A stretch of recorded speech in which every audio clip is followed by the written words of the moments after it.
Hi everyone, my name is Matt and I'm a third year PhD student here in the Quantum Materials group. Most of the work I do is on iron-based superconductors, particularly in high magnetic fields. So, question. What is a quantum material? I guess to me a quantum material is something where the microscopic properties, that's where what is happening on an atomic or a molecular scale really influence the bulk properties we see of the material. So what large and extrinsic property effects they show. So that could be anything from a fridge magnet that sits on your fridge to a superconductor that we use in big magnets and MRI scanners, and even everyday metals as well. Next question. Can you summarize your research in one sentence? So my brain has gone no. But yes, I think you can. I think I can. So I would say my research in one sentence is trying to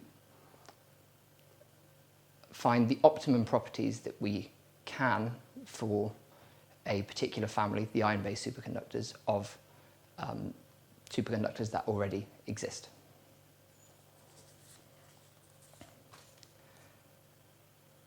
Why do you do this research? So that's quite a broad question, really. I mean, me personally, I do this research because I find it interesting. I think the field is engaging and it could push forward applications and technology for the future, particularly if there's a big breakthrough in it.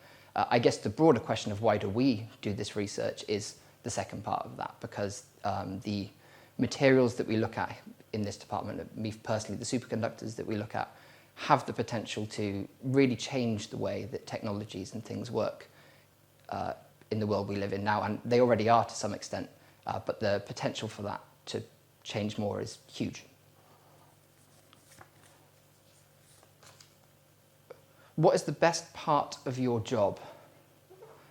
I think the best part of my job is actually the large experiments that I end up doing abroad at big facilities. They can be very, very stressful and they take a lot of time to prepare for, and you put in a ridiculous amount of hours when you do them, but the rewards you get out of doing them when you've done them well are extraordinary, and the kind of data you can collect and the changes in the phases of matter that you can see are very, very interesting and hopefully lead to some good publications as well.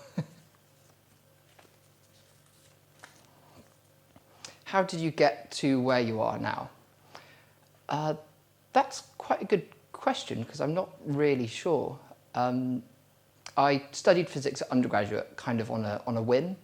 I didn't really know what I wanted to study, and I found physics the most interesting.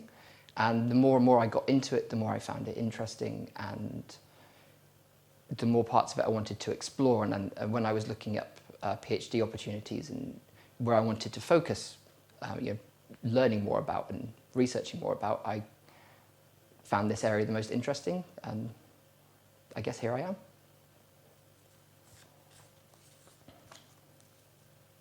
What do you like to do outside of work?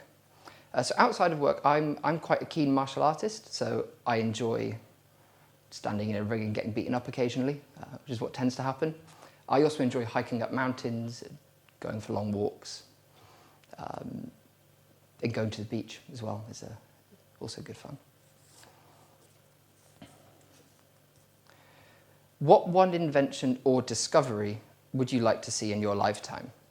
That's, again, a very good question, because there are lots of areas of science and stuff, I think, that are being pushed forwards that could have a huge impact on what we live and how we live. I think the one I would like to see the most come about is nuclear fusion energy being realised, and large reactors being built that have a greater energy output than input, simply because I think these could be, number one, they're very interesting and they're really cool, but I think they are a way we can push technology forwards as well to help combat climate change and stuff like that. They could be a very green form of energy.